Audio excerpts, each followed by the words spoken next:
Well, it was a long process to decide to become a missionary. It was sort of on my mind, but it was this sort of far-off thing that I was going to do someday. And then when I was a junior in college, I went to South Africa for a semester. And while I was there, I both studied and volunteered in a rural school. And that gave me sort of a taste of mission work during those 5 months. I started realizing that this was maybe something I wanted to do long term after graduation. And so I started thinking about, well, maybe I won't teach right away after I graduate, but instead I'm going to do this young adult missionary service. The reason I chose Global Ministries was because they offered the opportunity to serve both in my home country and in an international context. And I was also excited because I wanted to be connected with the church that I had grown up in and that had grown and fostered me into the person that I am today. It was really intimidating in some ways because I didn't know where I was going to be going in the world, and I didn't know what that was going to look like. But you sort of agree to just go wherever it is that the board sends you and wherever it is that God is leading you. So I found out that I was going to be going to Grenada with another missionary. Her name is Love.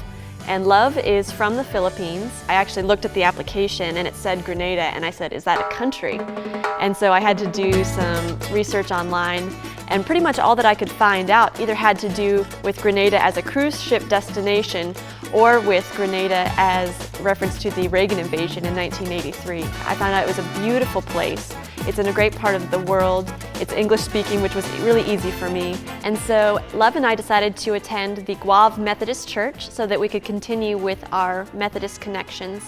And it was a very small congregation, about 15 people on a given Sunday. And they really didn't have any children in that church. And so one of the ministers of the Methodist Church tasked Love and I with starting a Sunday school. I think he came to us maybe on a Thursday and said, we want you to start a Sunday school on Sunday. And so we had just a few days to get ready for that. But we hit the ground running, and by the time we left, we had about 15 kids who were coming to Sunday school every week. 3 days a week, Love and I would teach an after-school class, and our students were ages 12 to 15, and we mostly worked on math and reading with them. And in the process of that, we would also have spelling tests and minute math. We would have art activities. Sometimes we would learn about business. We would learn about other cultures. So we tried to make it a really fun and interactive class that they would be motivated to come. And really, we did some teaching, but it was also just a lot of fun in learning and the process of learning and study skills and things that they could take from the class with them to their school. I sort of had an open door policy that whoever wanted to come could come. And usually I would have between 5 and 10 kids that would just hang out at my house every evening. So we did a lot of homework together and a lot of coloring, a lot of Play-Doh, and a lot of soccer with pillows in my living room, and just a variety of different things that let kids be kids, and it let them have a place to go, because a lot of their parents are either working or they're busy with other things, or they're just flat out really not minding their kids very well. And so I tried to make my house a place where the kids could be watched and have that attention that they really craved.